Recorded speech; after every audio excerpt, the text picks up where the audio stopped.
Big plane, small clap. Brickmaniacs, welcome back to our Designer Studio episode of Brickmania TV. I'm Yep. Slam. I'm Andrea, and this is a WACO glider. Yeah. What's a glider, Slam? Glider has no engine. Has no It is. engine. Yeah. Big it's- wings, no engine. It's like a barge, but it flies. Exactly. So it needs a plane to pull it where it's going, and then it can glide the last 100 yards. It doesn't really glide. This one falls graciously. Flying is notoriously falling with style. Yeah. Yes, that's what this is about. So this is a complete WACO glider and so Normandy airborne operation playset, because in the box there's a glider, a airborne dozer, and a jeep, because this thing could carry one of these as well. So it didn't only carry up to 13 fully armed paratroopers or airborne glider-borne troops, but you could also carry jeeps and dozers, guns, ammunitions. You could do it all. You know how many of these were made? Thousands? Over 14,000. 14,000 of these. 14,000, yeah. They fought Wow. all over the world. Sicily, Normandy, Market Garden, Operation Plunder, the crossing of the Rhine, and Southeast Asia, the Pacific, Holy cow. everywhere. There was a glider-borne operation in World War II. This guy participated, and most of the time it proved to be very effective. Market Garden. Yeah. I said effective, not super effective. Super effective. But so this is a super highly produced, famous. Famous. It was Aircraft. actually produced. Parts of this plane were produced here in Minneapolis. That's true. Yeah. Because it was it's just wooden fabric Yeah. for the most part. I believe it does have some steel framing inside to Yes, support the weight of the wooden, bulldozers and stuff. yeah. But a lot of the wood parts were manufactured here in Minneapolis. Yeah. There was barely any steel inside because it was supposed to be super light. There's actually a very interesting story about a general who was supposed to glide in one of these. And they said, we have to protect him. Let's put metal steel plating all over the plane. And the plane fell and the general died. That's a true story. True story. Yeah, Yeah. that seems. Yeah. Yeah, So that's an engineering lesson for all of you. exactly. Don't overweight your glider. Yeah, don't overweight your glider. So it was a very particular plane to fly. So of course, glider pilots were different from other pilots. They had special training, and they were considered very much valuable because of their training. So when they landed, they were supposed to abandon the plane and go back to friendly lines, and they were forbidden to take part in the fight unless they were, of course, forced to. And the glider itself comes with 2 glider pilots and an add-on for 101st Airborne Paratrooper. So yeah, you can fill the plane with up to, I think, 10 glider-borne troops. Of course, minifigs are very, very wide, so they eat space immediately. But you can fit a lot, and the real thing was capable of carry 13 armed paratroopers. So we're almost there. Does the top come off? Can you get to the inside? The top does not come off. So let's talk about the build, and Sure. later we can show off all the print that we did for this one. So the glider itself, it's a big box with squared wings. Yeah. Was it And fun then to- you print the blueprints and you start building it, and you realize there's a lot of challenges with this one. It took me a lot of time to figure out some of the angles and the features of the plane. So first of all, it's completely hollow. It has to have space inside for jeeps and minifigures. So that's a real challenge for someone that's building it, because having something that's hollow inside means you don't have many attachment points for huge wings or a canopy that goes up or a big long tail, so you have barely any connection points. You can see it. If you look down the throat of it, like you essentially can see bricks are off limits, and you're limited to a plate and a tile. Exactly, because if you want to maintain the correct size, which is around 7 studs across, you want to use bricks, you lose all the space inside.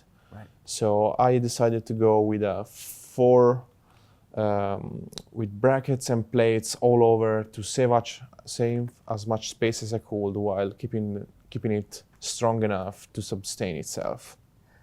And so this section was the most challenging to build because it goes studs down, studs forward, and studs up. Goes all the way. Then you have to attach these massive wings. And so you have massive wings that are also really, really thin. So you can't use Technic bricks to keep them like not from bending. Yeah.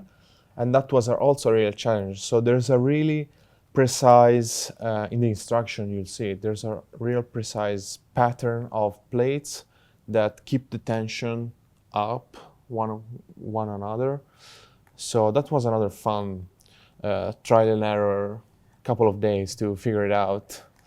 So then you have the tail, which is of course hollow once again, and but it also it's narrowing towards the back. Narrowing towards down. It's narrowing from the bottom, so you have lots of angles going on. So what you're saying to me is that this boxy thing wasn't easy? Wasn't easy to make. You also have the fold-up canopy, which is canopy that goes up and down, needs to be held up, and also has friction on it. There needs to be spacious enough to fit 2 figures inside. So there was a lot going on. And you don't have to pop arms off, like no, you just have to place them like this. Okay. Or like this. That's how pilot gliders do it. They fly like this. Yeah, they fly with arms around each other. Yeah, exactly. Like this, yeah. That's what you need to do. Yep. Okay. That's impressive. And even like your canopy glass here is like a really, really interesting build. Yeah. Like, I like the clear shield piece in the clip. I haven't seen that before. There's cool. a lot of new parts that came out recently in transclear color that are very, very useful, even though most of it is old school bricks and slopes.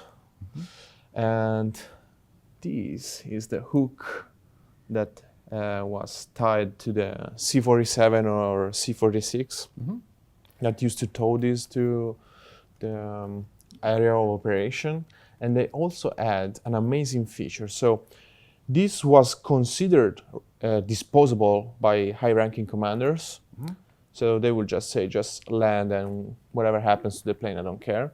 But it was actually designed to be recovered. So there's some videos online. You can see how these were recovered. So there was a C-47 flying at low altitude that would pick up the glider through this hook and just skyhook it off the ground? Skyhook it off the ground, yeah.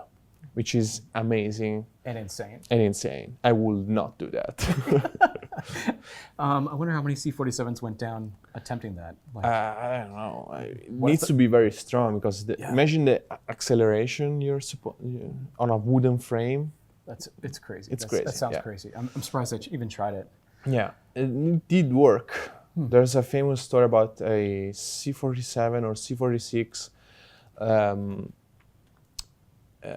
going down in a valley, and it was impossible to recover them, and they used these gliders to land, pick them up, and pick them up on the ground. Oh, interesting. So yeah, again, doing a skyhook rescue. Skyhook rescue. Oh, that's crazy. So amazing. Okay.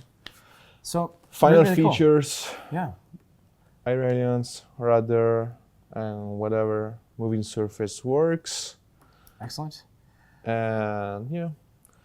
It's again, it's got some really beautiful subtle shaping, like this little like slant down here, all the slants here, great tail shape. Yeah, like full wraparound. Invasion stripes. Invasion stripes, yeah, on the bottom as well. Not on the bottom. Yeah, on the bottom. Oops. Oh, pilot down. All around, and on the bottom of the wings, it's brick built.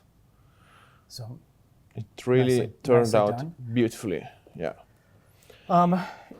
It's got a fair number of prints on it, but mostly they're just things like the porthole windows down the sides, and those are on both sides. It's got the nose windows there, and it's got a couple of windows on the very bottom. Yeah, exactly. Here. Just over here. And those are scratched up because they're on the bottom. Yeah, of course. Like, like that window's not going to stay pristine. Yeah, and then of course you got your roundels. Stripes, roundels. And under wing roundel too. How good is this 4x8 tile underneath? It's pretty great. It's I pretty love great. having 4x8 tiles as a thing that we can buy and print on. Like exactly. That, it's very useful. Yeah. Not only does Slam print tiny things, sometimes it prints big things too. So the two vehicles that feature with this are a rework of a classic wheelless Jeep, narrowed down to 5 studs so it can actually fit inside of the glider. And so you just need to put down the windshield and position the wheel so that it fits inside. And of course, a brand new dozer. Tiny bulldozer. Yeah, tiny bulldozer. It's an iconic vehicle of World War II. There were so many made and were so useful for airborne troops. So they will land in this on a tiny island in the Pacific and then build overnight an airfield for C-47. That's awesome. Using these guys. So it's very cool. It was very cool to learn about this plane, its history. There's a lot of museums dedicated to these type of planes all over the US that we'd love to visit one day. So overall a very, very fun project, and one of the ones I'm most proud of, for sure. And this is Amanda's pilot minifigure. Yeah. So this is our airborne, I don't know if we talked about him at all, but he's got his shoulder patches and life jacket. Flying over the channel. Without an engine, you need a flight jacket. Is there water anywhere nearby what you're flying over? Yeah. Put on a life jacket. Really nice work on this build. It's huge, and it's a big plane. It's a big plane, but really well done. It's all wings. Yeah, that's its job. Carry things, get lift. Yeah. Okay. Cool. So this is the WACO glider. This is Designer Studio by Brickmania. See you guys next time.